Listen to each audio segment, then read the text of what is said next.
출애굽기 21장부터 23장까지의 그 내용은요, 이 언약서라고 이렇게 따로 구분해서 불러요. 자세히 보면은 이제 20장에서 하나님께서 모세를 불러서 10가지 계명을 주시지 않습니까? 그리고 나서 21장부터는 세부적인 그러한 법규에 대해서 23장까지 쭉 나와 있어요. 자세히 보면 하나님께서 얼마나 세심하신 분인지를 알 수가 있어요. 하나하나를 하나님께서 이렇게 구분하여서 이럴 땐 이렇게 하고 저럴 땐 저렇게 하나님께서 말씀하여 주시는 그런 모습을 봅니다. 하나님께서 이것을 이스라엘 백성들에게 주셨을 때 그냥 단순한 어떤 규정을 그냥 주셨던 것은 아니에요. 왜 이것을 주셨을까요? 그것을 하나님께서 주신 것은 너희는 이제부터 나의 거룩한 백성이야. 그러므로서 나의 거룩한 백성으로서 어떻게 살아야 될 것인가를 너희가 이것을 통해서 알라, 이렇게 말씀하십니다. 그래서 두 가지였잖아요. 십계명, 하나님 앞에서의 그런 지켜야 될 규례, 그리고 사람 사이에서 지켜야 될 규례. 그러니까 다시 말하면 하나님 앞에서 사람 앞에서 너희가 어떻게 살아야 될 것인가를 보여주고 계신다라고 그렇게 우리가 알 수 있습니다. 여러분, 우리가 성경을 통해서 제기를 보았지만 이스라엘 백성이 애굽에서 나올 수 있었던 것은 그들이 잘나서였을까요? 아니면 그들이 힘이 있어서 또는 그들이 능력이 있어서였을까요? 사실 이것도 저것도 아무것도 아니었죠. 그들이 나올 수 있었던 것은 오직 하나님의 은혜였던 것을 믿습니다. 마찬가지로 우리가 정말 이렇게 구원받은 자로서 살아갈 수 있는 것 또한 하나님의 은혜 때문임을 우리가 알아야 되는 거예요. 하나님의 은혜로 말미암아 그들이 하나님의 백성이 되었으면 이제는 그들의 삶이 달라져야 되겠죠. 홍해를 건너기 전에 하나님께서 이스라엘 백성들에게 율법을 주셨느냐? 사실은 그렇지가 않아요. 홍해를 건넌 이후에 하나님께서 이스라엘 백성에게 율법을 주셨습니다. 그렇죠? 이건 무슨 말이에요? 구원받기 이전에 율법을 주신 것이 아니라 구원받은 이후에 율법을 주신 것을 우리가 알 수 있어요. 그러니까 지난주에도 말씀드렸지만 율법은 우리가 구원받기 위한 조건이 아니에요. 율법은 하나님의 백성들, 즉 구원받은 백성이 어떻게 살아가야 하는지를 보여주는 하나의 규범이라고 말씀드릴 수가 있습니다. 삶의 지침인 것이죠. 우리가 잘 아는 이 종교개혁을 일으켰던 마틴 루터는 이렇게 말을 했어요. 율법은 우리를 구원하지 못한다. 하지만 구원받은 자의 삶을 인도하는 지침이 된다라고 그렇게 말했다는 것이죠. 그렇습니다. 여러분, 왜 우리가 율법을 알아야 되는가요? 우리가 왜 율법을 지켜야 되는가요? 그것을 함으로 우리가 구원받는 것이 아니라 하나님의 구원받은 백성이기 때문에 마땅히 지켜야 될 도리라고 그렇게 이야기할 수 있게 된다는 것이죠. 그렇기 때문에 우리가 구원받은 언약의 백성으로서 우리는 어떻게 살아야 될 것인가 하는 것을 오늘 살펴보기를 원하는 거예요. 바로 그것을 오늘 21장부터 23장까지 보여주고 있습니다. 그럼 첫 번째로 우리는 어떻게 살아야 되느냐? 따라서 공의로 살아야 합니다. 공의로 살아야 합니다. 출애굽기 21장에서는 하나님의 공의에 대해서 말씀하고 있어요. 여기 보면은 종이나 폭행, 재산의 피해와 같은 이런 여러 가지 사회적인 문제에 대해서 언급하면서 이런 것들을 공의로운 규례를 통해서 이걸 해결하라고 그렇게 말씀을 하고 있죠. 그렇다면 이 공의로 산다는 것은 어떤 것일까요? 공의로 산다는 것은 하나님의 성품을 따라 사는 거예요. 뭐라고요? 하나님의 성품을 따라 사는 것이다. 자, 출애굽기 21장 24절로 25절 한번 보도록 하겠습니다. 거기 뭐라고 되어 있습니까? 한번 읽어볼까요? 출애굽기 21장 24절이요. 시작. 눈은 눈으로, 이는 이로, 손은 손으로, 발은 발로, 된 것은 된 것으로, 상하게 한 것은 상함으로, 때린 것은 때림으로 갚을지니라. 자, 어디서 많이 본 그런 법칙이죠? 여러분이 아마 역사서에서도 많이 배웠겠지만요, 이 하무라비 법전이라고 여러분 들어보셨습니까? 거기에도 이런 이야기가 나와요. 상당히 고대 법전 가운데에서도 아주 공의로운 그런 법전으로 알고 있는데, 사실은 이 법칙은요, 탈리오 법칙이라는 법칙으로서 사실 고대 근동사회는 이게 어떠한 문제가 생기면은 이게 계속 악순환이 계속 이어졌어요. 그래서 복수는 복수를 낳고 또 복수는 더 큰 복수를 낳는 그런 모습이었다는 거예요. 예를 들어서 내가 어떤 상처를 입으면 그러면 상대방이 더 큰 상처로 갚아주는 그러한 모습을 우리가 볼 수가 있어요. 이게 성경 가인의 후손 중에 라멕이라는 사람이 나오지 않습니까? 그건 뭐라고 말해요? 내가 상함으로 인하여 내가 소년을 죽였다라고 말하고 있어요. 나는 그것 때문에 어떻게 한 거예요? 그 사람을 죽이는 걸로 복수를 하는 거죠. 이게 고대 근동의 어떤 그런 사회 법칙이었다는 거예요. 이것을 막기 위한 하나의 제도로서 바로 이와 같은 이 탈리오 법칙이 흘러갔다는 것입니다. 오늘 여기서 하나님께서 왜 이와 같은 일을 하게 하셨냐면 더 큰 피해 보복을 없애기 위함이었다는 거예요. 다시 말하면 피해와 형벌의 비례성을 하나님께서 딱 정하신 거예요. 그러므로 인해서 벌은 죄와 합당하게 주어져야 된다. 어떤 자신의 감정을 위한 그런 복수의 일환으로 쓰여져서 안 된다는 것을 성경은 그렇게 보여주고 있다는 것입니다. 이것을 통해 봤을 때 여러분 율법이라는 것은요, 우리가 생각하는 율법 그러면 되게 무섭게 느껴지잖아요. 어떤 무서운 형벌로 이렇게 느껴지고 막 그러는데 사실은 하나님은요 그렇게 무자비한 하나님이 아니라는 거예요. 우리에게 무자비한 보복을 정당화시키려고 율법을 주신 것이 아니라 오히려 과도한 보복을 못하게끔 하려고 하나님께서 공의를 세우려는 목적으로 이걸 주셨다는 걸 알 수 있어요. 그냥 저 자체로만 보면은 무섭다. 눈을 상했으니까 눈을 빼야 되고, 뭐 이를 상했으면 이를 빼고, 손을 상했으면 손을 상해야 되고, 뭐 이런 얘기만 들으면 너무 무섭게 보이지만 사실은 그 이상의 보복을 없애기 위한 하나님의 공의였다는 것을 알 수가 있다는 거예요. 자, 그래서 오늘 이 공의라는 히브리어로는 미슈파트라고 말하는데 이 미슈파트라는 말이 단순히 어떤 법적인 정의를 뜻하는 그런 말이 아니라 여기서 말하는 이 공의는 하나님의 성품을 반영한 삶의 태도를 말합니다. 그러니까 하나님의 성품이 어떤 것인지를 우리가 분명하게 알아야 된다는 것이죠. 시편 89편 14절을 보면은요 이렇게 설명합니다. 의와 공의가 주의 보좌의 기초다. 따라서 의와 공의가 주의 보좌의 기초다. 이게 무슨 말이냐면 하나님께서는요 억울한 자, 약자 이런 사람들의 권리를 보호하시고 그들의 아픔과 눈물을 보신다는 거예요. 여러분 그걸 기억하시기 바랍니다. 이 세상 살아가는데 우리 얼마나 많은 사람들이 약자의 자리에 서 있지 않습니까? 그러나 하나님께서는 그들을 보신다는 거예요. 자, 출애굽기 22장 23절에 보면 이렇게 이야기를 하죠. 한번 읽어볼까요? 내가 만일 그들을 해롭게 함으로 그들이 내게 부르짖으면 내가 반드시 그 부르짖음을 뭐하리라? 하나님께서 들으신다. 오늘 여러분 약자라고 해서 여러분 지금 어렵다고 해서 여러분 고민할 게 없는 것은요 하나님이 듣고 우리 편에 서신다는 거예요. 우리를 도와주시겠다는 거예요. 이가서 6장 8절에도 말합니다. 야훼께서 내게 구하는 것은 오직 뭐다? 정의를 행하는 것이다. 하나님께서 우리에게 원하는 것이 바로 이 정의를 행하는 거예요. 정의를 행하는 건 다시 말하면 뭐냐면 내 판단과 내 행동이 하나님의 성품과 일치하는가를 물어보라는 거예요. 내 판단과 내 행동이 하나님의 성품과 일치하는가. 그게 정의라는 거예요. 그게 공의라는 거예요. 두 번째로 공의로 살아간다는 건 뭐냐면 모든 사람을 하나님의 형상으로 대우하는 거예요. 따라서 모든 사람을 하나님의 형상으로 대우하는 거.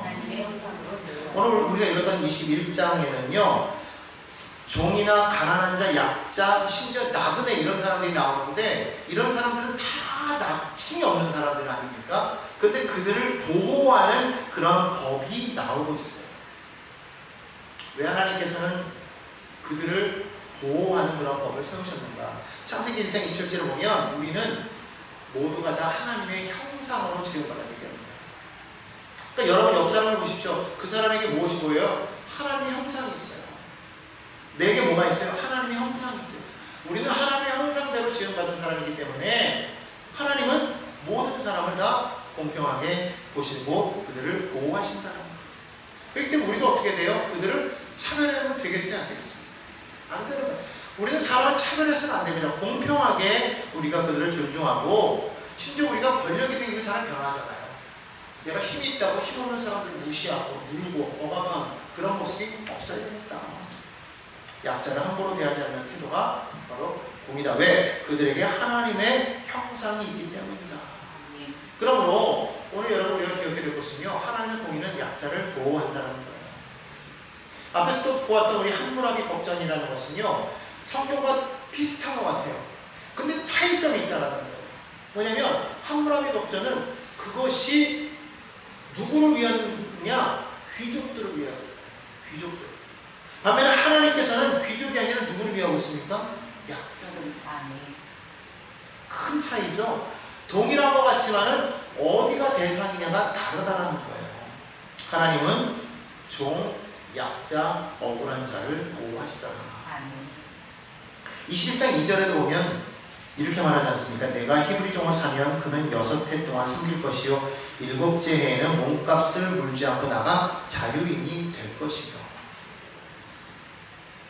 또 한 번 종은 영원한 종이, 한 번의 종은 영원한 내경이 아니라 한 번 종이 되면 영원히 종이 되는 것이 그것이 그렇잖아요. 계속 대를 물려가면서. 근데 성경은 뭐라고 말하고 있어요? 7년이 되면 어떻게 해라? 해방해라. 다시 말하면 종이라 할지라도 그 사람의 속에는 무엇이 있더라? 하나님의 형상이 있기 때문에 그 사람은 영원히 인간의 소유물이 될 수가 없다라는 거예요. 그럼 누구의 소유예요? 하나님의 소유입니다. 하나님의 속한 귀한 존재라는 것입니다. 그렇기 때문에 여러분 하나님은 우리가 사람을 볼 때 그냥 단순한 어떠한 소유물로서 어떠한 그냥 물질로서 보는 것이 아니라 그 안에 있는 하나님의 그 형상을 바라봅니다. 그 존재를 바라봅니다. 그것을 바라보면서 그를 인격적으로 대우할 수 있어야 됩니다. 바로 그때 뭐가 흘러나온다? 공의가 흘러나올 수가 있다는 겁니다. 세 번째는 우리가 공의 있게 사는 삶이라고 말해요. 어떻게 공의를 살아갈 수 있는가? 그거는 불의에 맞서 책임있게 행동하는 것이 바로 공의로운 삶이다. 이렇게 말하고 있어요. 불의에 맞서 책임있게 행동하는 것. 마태복음 23장에 보면은요, 이 바리새인들에 대해서 예수님께서 얘기하실 때 바리새인들은 하나님 앞에 11조를 철저히 행했다고 그렇게 말하고 있어요. 그런데 그 중에 행하지 않은 게 있어요. 뭡니까? 공의와 인애와 믿음은 버렸다는 거예요. 하나님께서 진짜 원하는 게 뭐냐는 거예요. 하나님께 원하는 것은 인애와 사랑이라는 거예요. 많은 사람들이 예배당 안에서 예배만 열심히 잘 드리고 열심히 봉사하고 막 이렇게 하는 것이 참된 신앙이다, 참된 믿음이라고 그렇게 생각하는 경우가 많이 있다는 거예요. 그런데 진짜 신앙은요, 이 예배당 안에서만 나타나는 게 진짜 신앙이 아니라는 거예요. 우리가 세상에 나아갔을 때 삶 속에서 내가 약자를 어떻게 대하느냐 하는 그 태도를 통해서 참된 신앙이 나타날 수 있음을 보여주고 있다는 거예요. 여러분, 우리가 바리새인처럼 우리가 말씀을 많이 합니까? 바리새인들처럼 우리가 철저하게 금식합니까? 그렇지 못해요. 그럼에도 불구하고 바리새인들은 책망을 받았다. 그런데 오늘 우리는 어떻습니까? 우리는 그들보다 더 책망받을 수도 있는데 그러지 않기 위해서 우리가 어떻게 되느냐? 바로 이와 같은 삶의 모습을 우리가 가져야 된다는 겁니다. 많은 사람들은 공의를 생각할 때 단순하게 나쁜 짓을 행하지 않는 것을 그냥 공의라고 그렇게 말하는데 그게 아니라 우리가 행동할 때 그것을 바라보면서 침묵하는 것이 아니라 내가 서 있는 그 자리에 맞는 책임 있는 행동을 하는 것이 진정한 공의라는 거예요. 그러니까 내가 책임질 수 없는 한도를 넘어서는 것은 그건 또 너무 심한 과욕이고 내게 있는 그 자리에서 내가 할 수 있는 최선을 다해서 우리가 이 공의를 행할 때 불의를 보면서 침묵하지 않을 때 그 또한 공의라고 말씀드릴 수가 있다는 겁니다. 잠언서 31장 8절로 9절 말씀입니다. 함께 읽습니다. 너는 말 못하는 자와 모든 고독한 자의 성사를 위하여 입을 열지니라. 너는 입을 열어 공의로 재판하여 곤고한 자와 궁핍한 자를 신원할지니라. 오늘날 너무나도 억울하게 재판받고 억울하게 살아가는 사람들이 많지 않습니까? 그런 것들이 사라져야 되는데 오늘날만 그러느냐? 이때도 그랬다. 과거로부터 지금까지 이런 일들이 있는데 정말 그럴 때 누군가가 나서서 그걸 우리가 입을 열어서 얘기한다면 책임을 지고 얘기한다면 그런 일 없어질 거 아닙니까? 그런 세상이 되어야 되지 않겠느냐. 예수님은요 성전에서 장사하는 사람들 바라볼 때 그냥 가만히 두지 않고 어떻게 하셨어요? 채찍을 들고 그들을 막 쫓아내시면서 막 상을 뒤엎고 막 그러셨단 말이에요. 여러분, 우리가 분명하게 우리가 알아야 될 거는요, 우리가 하나님 앞에 주어진 그런 분명한 책임을 우리가 질주하는 사람들이 됩니다. 미국 남북 전쟁 때 이 링컨이 흑인을 해방시키기 위해서 노력하지 않았습니까? 그때 이 링컨이 이렇게 말했대요. 내가 노예 제도를 반대하는 이유는 내 스스로가 노예가 되는 것을 원하지 않기 때문이라고 이렇게 말했대요. 자기는 노예가 되기 싫은 사람이 남을 노예로 만들겠습니까? 우리가 이것을 분명하게 깨닫고 행동해야 되겠다는 것이죠. 공이라는 것은요, 멀리있다는 게 아니에요. 우리가 가까이 싸워야 되는 거예요. 어떻게? 내가 타인의 입장이에요. 역지사지. 그 사람 입장이 되어 보아야 그 사람의 마음을 알듯이 우리가 그 타인의 입장이 되어서 서보면 우리는 공의롭게 살아갈 수가 있다는 것이죠. 그러므로 여러분 기억하십시오. 여러분 정말 참된 크리스찬으로서 하나님의 성품을 닮은 자로서 여러분 불의를 볼 때 그냥 무조건 나는 불의를 보면 난 참습니다. 그래서 안 되겠죠. 여러분 불의에 침묵하지 말고 내가 처한 것이 비록 작은 자리라고 할지라도 바로 그 자리에서 정의를 세우는 용기를 갖게 되시기를 간절히 소망합니다. 네 번째로 공의는 사랑과 함께 갑니다. 따라합시다. 공의는 사랑과 함께 갑니다. 여러분 우리가 볼 때 이 공의를 집행하라고 그랬을 때 마치 그것은요 어떤 법이 집행되는 게 차갑게만 느껴지는 그런 것으로만 생각하는데 실제로 그렇지 않다는 거예요. 여러분 사랑 없는 정의는요 오히려 폭력에 가깝습니다. 반드시 공의는 뭐가 따라야 돼요? 사랑이 따라야 돼요. 아이들을 책망할 때도 사랑으로서 책망하지 않고 막 감정으로 책망할 때는요 아이들이요 빗나가요. 그러나 아이들을 혼낼 때도 그것이 정말 사랑에 뒷받침돼서 혼낼 때는요 아이들이 혼나도 알아요. 마찬가지인 거예요. 미가서 6장 8절 우리가 아까 읽었지만 앞에서는 정의를 행하라고 했어요. 두 번째는 뭐예요? 인자를 사랑하며 이렇게 말했어요. 뭐라고 하라고요? 사랑하며. 사랑을 사랑하라. 하나님께서 우리가 원하시는 건 사랑하라. 사랑하면서 하나님과 함께 행하라 이렇게 말하고 있어요. 그러니까 우리가 사랑을 사랑하지 못하면서 하나님과 함께 행한다고 말하는 것은 잘못되었다. 오늘 이것을 우리가 분명하게 깨달아야 될 줄로 믿습니다. 성경 요한복음 8장에 보면요 예수님 앞에 현장에서 강한 여인을 사람들이 잡아왔어요. 그래서 막 돌을 들어서 얘기하지 않습니까? 말씀해 보면 가나안에 섞인 여인은 어떻게 하라고 했어요? 돌로 쳐 죽이라고 했습니다. 법이죠. 법대로 행동하면 돌로 쳐 죽이는 게 맞죠? 근데 주님께서 뭐라고 말씀하셨어요? 그래! 잘됐다. 돌 줘봐. 나도 던지게. 우리 같이 하자고 하나 둘 셋 이름 던졌습니까? 아니죠. 어떻게 하셨어요? 너희 중에 죄 없는 자가 먼저 돌로 쳐라 그랬어요. 사람들이 다 떠나갔어요. 왜? 자기가 죄가 없지 않거든요. 나중에 여인 보고 말하죠. 여인아 눈을 들어서 지금 너를 정죄하는 자가 있느냐? 보니까 아무도 없어요. 그때 주님께서 뭐라고 말씀하십니까? 나도 너를 정죄하지 아니하노니 가서 다시는 죄를 범하지 말아라. 예수님께서 그 사람이 죄 없다 말씀하셨어요? 아니거든요. 죄 없다 말씀하지 않아요. 하지만 하나님께서는 그 여인이 왜 그럴 수밖에 없었을까 하는 것을 알았어요. 왜냐하면 당시의 과부들은요 스스로의 힘으로는 살아갈 수 있는 어떠한 힘과 능력이 없었다. 당시 사회가 어쩌면 예수님은 그 여인의 그 상황과 아픔을 알았기 때문에 정죄하기보다는 그를 다시 살리기 위해서 회복하기 위해서. 그래서 뭐라고 하냐? 나도 너를 정죄하지 않았으니 가서 다시는 죄를 범하지 마라. 아멘. 그 여인이 어떻게 했는지 성경에 기록되어 있지 않지만 분명한 건 뭐예요? 다시는 그랬을까요? 안 그랬을까요? 안 그랬겠죠. 그렇기 때문에 공의는 뭐냐? 공의로 삶을 살아간다는 것은 정의와 자비를 균형 있게 실천하는 그런 삶입니다. 아멘. 이것을 우리가 기억해야 될 줄로 믿습니다. 아멘. 자, 첫 번째로 우리가 어떻게 살아라? 공의로 살아라. 자, 그럼 두 번째로 그럼 우리가 어떻게 살아야 되겠습니까? 따라합시다. 자비로 살아야 합니다. 자비로 살아야 합니다. 자비로 살아야 합니다. 출애굽기 22장으로 넘어가면요 거기에 보면 하나님께서 특별하게 관심을 갖는 사람들이 또 나와요. 누굽니까? 나그네, 과부, 고아. 성경에서 보면 이 과부와 고아를 불쌍히 여기라고 그러거든요. 거기에 나그네가 꼈어요. 하나님의 자비는요 이 눈물에 응답하시는데요 22장 23절에 보면 이렇게 이야기합니다. 함께 읽습니다. 22장 23절이요 내가 만일 그들을 해롭게 함으로 그들이 내게 부르짖으면 내가 반드시 그 부르짖음을 드리리라. 우리가 앞에서 읽었지만 하나님께서는요 그들의 눈물을 어떻게 하시겠다고 그랬어요? 부르짖음을 듣겠다고 말씀하고 있습니다. 하나님은요 힘없는 자의 울부짖음을 결코 외면하지 않으신다.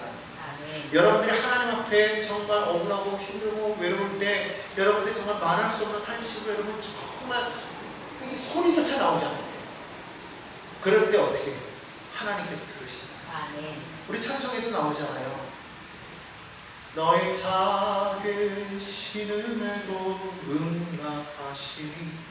사무엘의 어머니 한나가 정말 마음이 괴로워서 성전에서 정말 기도하는데 너무너무 복받쳐서 너무너무 소리 지르다 보니까 이제 목도 쉬고 막 목이 완전히 잠겨버렸어요. 그러니까 마치 그 기도하는 그 소리가 마치 술 취한 여인처럼 그렇게 막 그냥 뭐 소리도 안 나고 그냥 하면서 흐느꼈겠죠. 엘리가 보았을 때 술 취한 여자였거든요. 그런데 그 여인의 그 이야기를 듣고 나서 뭐라고 말합니까? 가라. 하나님의 기도를 들으셨다. 그러한 기도도 들으신다. 그렇다면 오늘 저와 여러분의 기도를 하나님께서 들으실까요? 안 들으실까요? 들으실까요? 안 들으실까요? 들으신다. 여러분들이 지금 들으시면 안 들으시면 속으로 했었어도 하나님은 들으신다. 믿으시기 바랍니다. 그렇기 때문에 우리가요 하나님은요 우리를 들으신 분은 하나님이 사랑이십니다. 그래서 우리가 자비롭게 산다는 것은 뭐냐면 첫 번째로 하나님이 나를 불쌍히 여기셨기 때문입니다. 그래서 하나님이 나를 불쌍히 여기신 것처럼 우리도 이웃을 불쌍히 여기는 것이다. 자비는 불쌍히 여기는 거예요.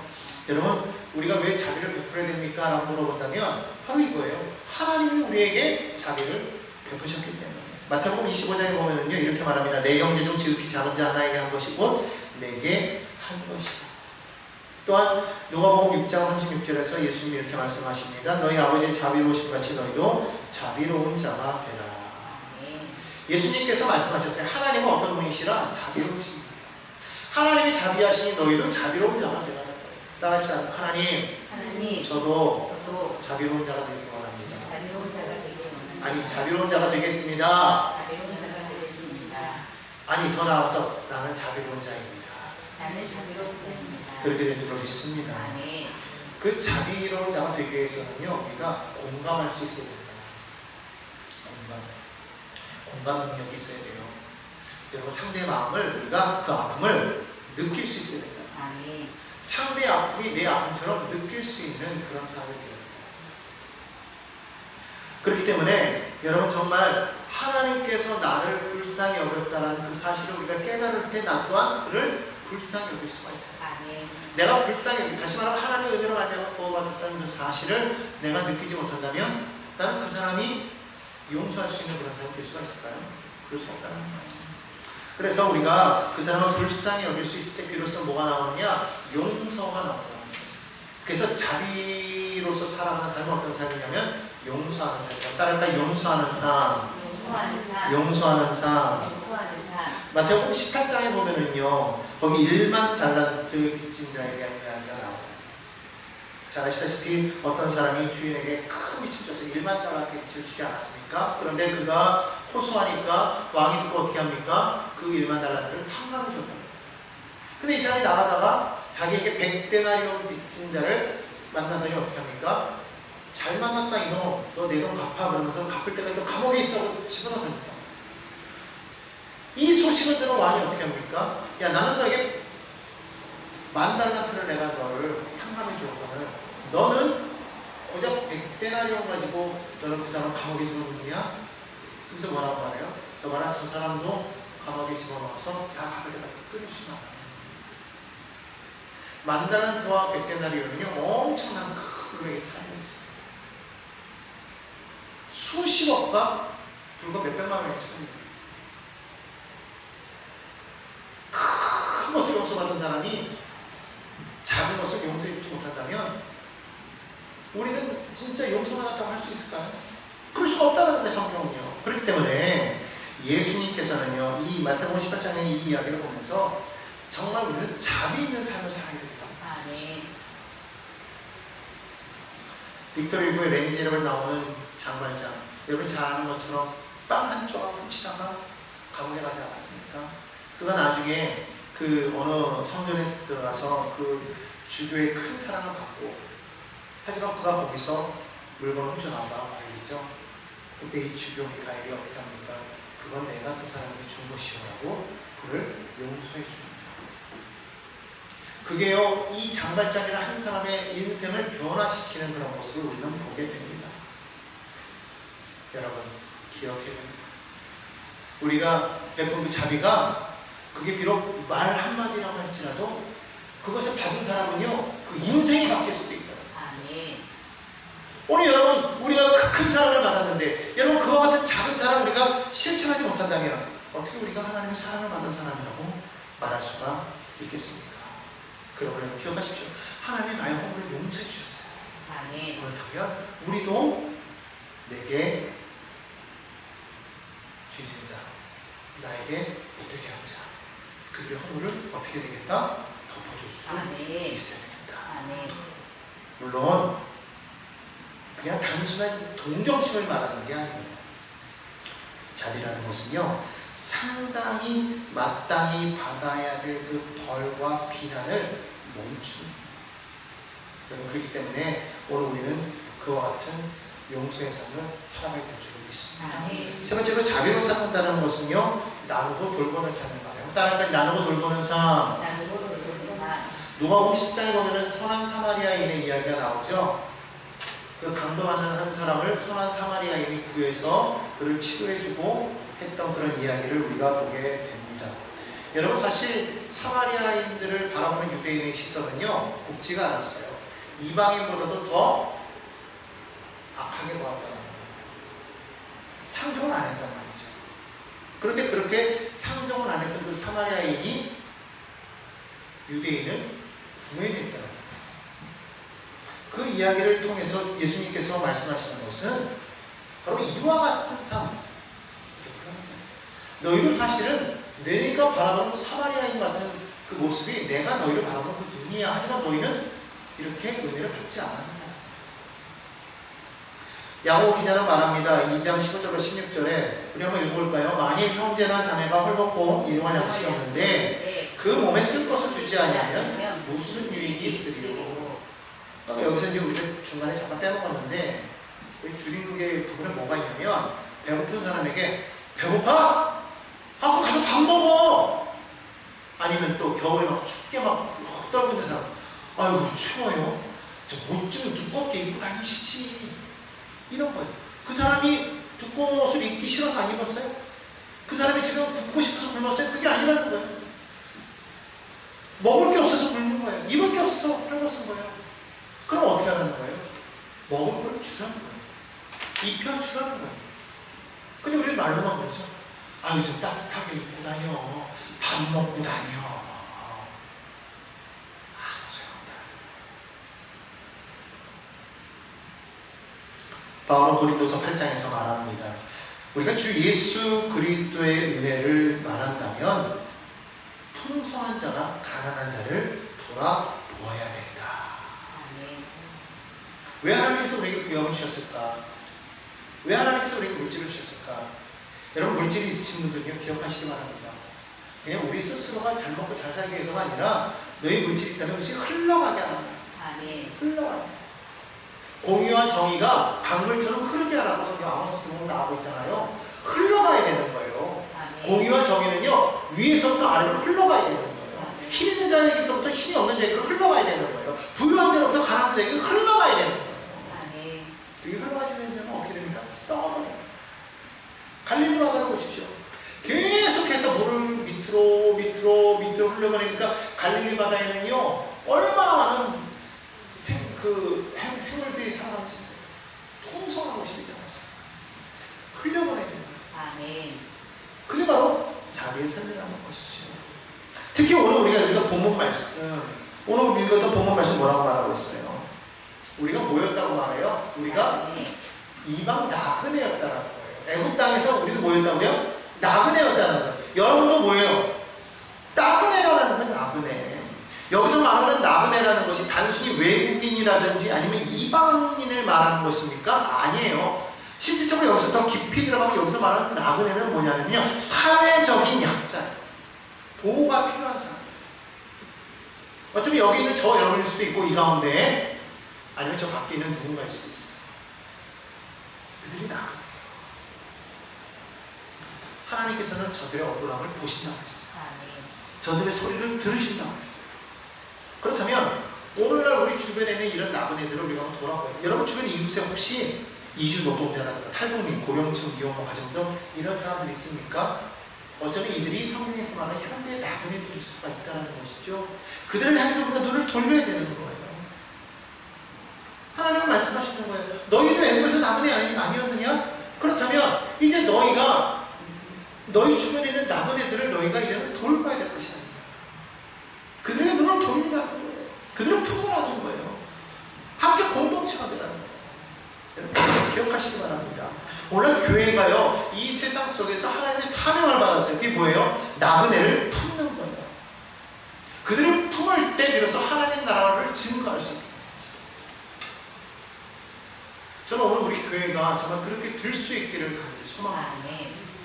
아니, 아예 선언합니다. 그렇게 됩니다. 아니, 그렇게 되었습니다. 야고보서 1장 27절에 말합니다. 하나님 아버지 앞에서 정결하고 더러움이 없는 경건은 곧 고아와 과부를 그 환난 중에서 돌보는 것이다. 돌보는 것이다. 그러면 앞으로 여러분, 우리가 말로서만 불쌍해서 보잖아요. 진정한 자비는요, 손과 발로 움직이는 거예요. 움직이는 사람인 거예요. 예전에 우리 광고에 그러는 것에서 사랑은 움직이는 거야 그랬잖아요. 손과 발로 움직일 때 진정한 사랑이 일어나게 될 줄 믿습니다. 또한 자비는요, 심판보다 긍휼을 앞세워요. 따라합시다. 심판보다 긍휼을 앞세우는 것입니다. 야고보서 2장 13절에 말합니다. 긍휼은 심판을 이기고 자랑합니다. 긍휼은요, 심판을 이기는 거예요. 앞서서 우리가 요한복음 8장 이야기를 보았지만 예수님께서 가늠한 여인에게 돌을 던지려고 하는 무리들에게 뭐라고 말하고 있어요? 너희 중에 죄 없는 자가 먼저 돌로 치라고 말씀하지 않으셨습니까? 여러분요, 하나님은요, 사실 우리 모두가 다 죄인인 걸 알아요.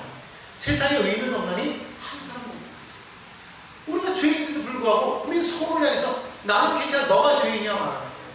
이 속담에 50보 100보 겨우 묻은 개가 똥 묻은 게 나무란다고 다 똑같은 죄인이고 크고 작은 말 차이가 있을 뿐이지 똑같은 죄인인데도 불구하고 서로 자기만 잘났다고 말하는데 아니라는 거예요. 근데 예수님은 어떻게 했어요? 여인을 정죄하지 않고 새로운 삶으로 부르셨다. 오늘 이것이 필요합니다. 그렇기 때문에 자비로운 삶을 살아가는 사람은요, 판단보다 먼저 회복을 보는 눈을 키워라. 사람은 이 사람에게 이렇게 하면 이 사람은 회복될 가능성이 있어. 그걸 보는 거예요. 오늘 그렇게 자비로 살아가는 걸 말합니다. 마지막입니다. 우리는 어떻게 살아야 되죠? 첫 번째는 뭘로 살라고 그랬어요? 공의로 살라고 했어요. 두 번째는 자비로. 마지막 세 번째는요, 거룩으로 살아요. 따라할까요? 거룩으로 살아야 합니다.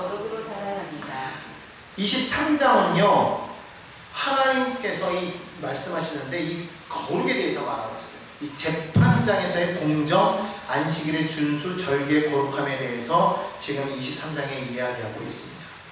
도대체 거룩으로 살아간다는 게 무엇일까? 우리가 계속해서 말하지 않습니까? 거룩은 뭐라고 그랬어요? 구별되어 사는 삶 그랬어요.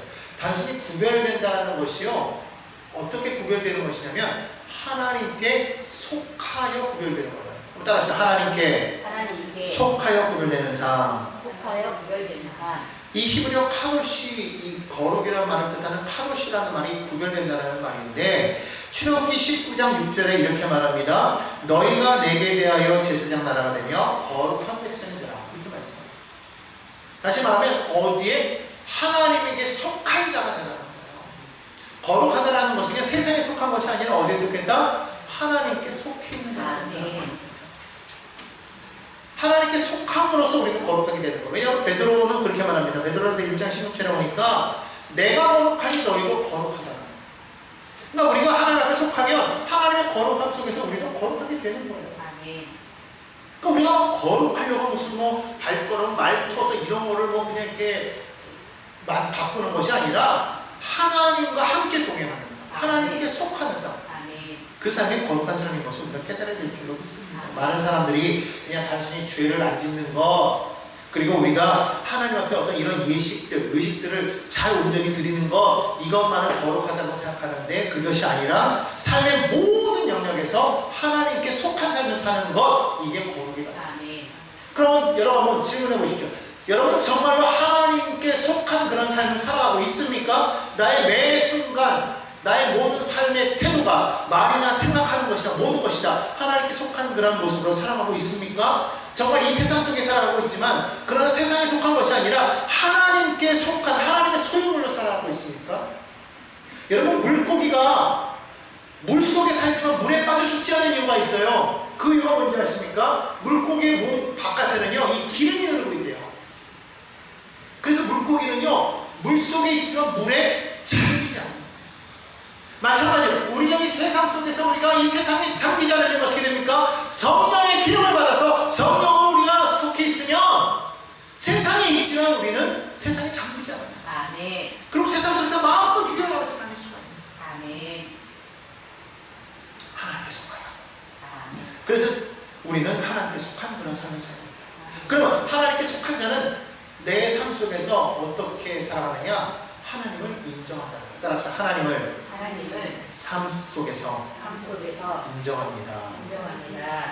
앞에서도 말했지만 23장에는 안식일, 절기, 재판, 나그네에 대한 법, 이런 모든 법이 되어져 있는데 이것이 삶의 모든 영역에 골고루 미친다는 거예요. 그런데 우리가 보통 생각할 때 여기 성경에서도 보면 이 이스라엘의 절기에 대해서 지금 이야기하고 있는데 이스라엘 백성들이 절기 때만 그렇게 거룩하게 삶을 살려고 노력했을까요? 그건 아니었겠죠. 근데 그렇게 두어두면 그날은 더욱더 하나님께서 우리를 구원하신 것을 더 기억하고 하나님께 어떻게 우리를 공급하신다는 것을 기억하라는 것이지만 사실은 하나님께 원하신 것은 그 날만 기억하라는 것이 아니에요. 우리가 대부분 보면 어버이날에 그날만 어버이를 기억하고 스승의 날 그때만 스승을 기억하고 어린이날 어린이날에만 어린이들이 잘해줘. 근데 실제로 그게 아니잖아요. 그냥 평상시 행동 속에서 그렇게 살아야 되는 거 아니겠습니까? 신앙도 마찬가지라는 거예요. 우리가 신앙이라면 그냥 시간을 어떻게 쓰느냐가 참 중요한 거예요. 시간을 쓰는 걸 보면 이 사람이 신앙인이구나 아닌가 그 정체성을 알 수가 있다는 겁니다. 우리가 주일을 거룩하게 지켜야 되는 게 맞는 거예요. 그렇죠? 그건 반드시 신앙인으로서 해야 될 의무입니다. 그런데 그렇게만 한다고 해서 거룩하냐? 그게 아니라는 거예요. 진정한 거룩은 교회 예배 시간에만 국한되는 것이 아니라는 거예요. 나의 일상 속에서 내가 직장에 나가 있을 때라든지 내가 사업을 한다라든지 아니면 가정생활을 한다든지 인간관계 속에서 하나님을 주인으로 인정하느냐 안 하느냐가 거기에 성패가 달려있다. 아멘. 오늘 그렇기 때문에 여러분의 모든 삶 속에서 하나님을 주인으로 인정하십시오. 아멘. 그게 거룩이라는 거예요. 아멘. 그러므로 따라합시다. 거룩은 일상 속의 예배입니다. 일상 속의 예배입니다. 또 거룩은 세상의 가치와 구별된 삶을 살아요. 로마서 12장 2절에 보니까 너희는 이 세대를 본받지 말고 오직 마음을 새롭게 함으로 변화를 받으라고 말씀하셨어요. 아멘. 그 삶이 뭐예요? 어떻게 살아가는 거예요? 예수님께서 말씀하셨던 것처럼 너희는 세상의 빛이요 소금이라고 말했잖아요. 세상의 빛과 소금의 역할을 감당하라는 거예요. 아멘. 여러분 초대교회 성도들을 보면은요 이 로마 시대 때에 그때 얼마나 많은 핍박이 있었습니까? 정말 많은 핍박이 있었어요. 네로 시대 때는 오해를 받아가지고 많은 사람들이 십자가에서 불에 다 죽었어요. 심지어는 사자의 밥이 되기도 하고요 참수당하기도 하고요 막 그러지 않았습니까? 막 그러한 삶을 살아갔지만 그럼에도 불구하고 그들은요 그 수많은 그러한 기독교 말살 정책 속에서도 그들은 그들의 거룩성을 잃지 않았다. 참된 사랑을 지켜나갔다는 거예요. 그랬을 때 결국은 세상이 변화되는 것이죠. 그렇게 핍박했는데 그럼에도 불구하고 그들은 끊임없이 거룩하게 사랑으로 나아가니까 그들이 이렇게 말했다는 거예요. 보라! 저들이 서로 사랑하는 것을 보았다는 거예요. 세상이요. 여러분이 세상이 우리를 핍박하지만은요 교회가 거룩하게 살아갈 때 세상은 본다는 거예요. 야, 저들 안에 진짜 사랑이 있구나 감탄하더라는 것이죠. 결국 로마가 변화되지 않았습니까? 로마가 정복당한 거예요. 여러분 그렇기 때문에 거룩이라는 것은 우리가 세상과 단절하는 것이다 이렇게 생각하면 안 돼요. 세상과 단절하는 것이 아니라 세상 속에서 다른 기준을 가지고 살아가는 거예요. 아멘. 그게 뭐예요? 바로 진리와 사랑을 따라가는 거예요. 아멘. 세상은 성공을 따라가죠. 세상은 이익을 따라가죠. 우리는 뭘 따라가요? 진리와 사랑을 따라가요. 아멘. 마지막으로 거룩한 삶은 하나님의 성품을 드러내는 삶이에요. 따라서 하나님의 성품을 하나님의 성품을 드러내는 것입니다. 드러내는 것입니다. 에베소 4장 24절에 보면 이렇게 말합니다. 하나님을 따라 의와 진리의 거룩함으로 지으심을 받은 새 사람을 입으라. 따라합시다. 새 사람을 입으라. 새 사람을 입으라. 새 사람을 입으라. 새 사람을 입으라. 외적인 모양만을 말하는 게 아니에요. 외적으로 옷을 깨끗하게만 입었다고 해서 뭐 브랜드 옷을 입고 새 옷을 입고 이렇게 했다고 해서 그 사람이 거룩한 것이 아니라 내 내적인 성품이 관계성 속에서 온전하게 드러날 때, 하나님의 사랑과 자비와 진리와 정직이 드러날 때, 그럴 때 비로소 그 사람은 참된 하나님의 사람이요 거룩한 삶을 살아가게 되는 것이다. 그렇게 말합니다. 자, 오늘 세 가지 설명했습니다. 우리는 하나님께 구원받은 백성으로서 하나님께서 우리에게 이 법을 주시면서 말씀하십니다. 너희는 어떻게 살아라? 공의로 살아라. 너희는 어떻게 살아라? 자비로 살아라. 너희는 어떻게 살아라? 거룩으로 살아라. 불의를 거절하고 정의를 실천하고 하나님의 자비로 받은 은혜를 흘러가게 하고, 또한 세상 속에서 하나님의 백성답게 구별된 그러한 삶을 살아갈 때 이 세상 속에 하나님 나라를 증거하는 믿음의 삶을 살게 될 줄로 믿습니다. 아멘. 그러한 저와 여러분 모두가 되기를 주님의 이름으로 축원합니다.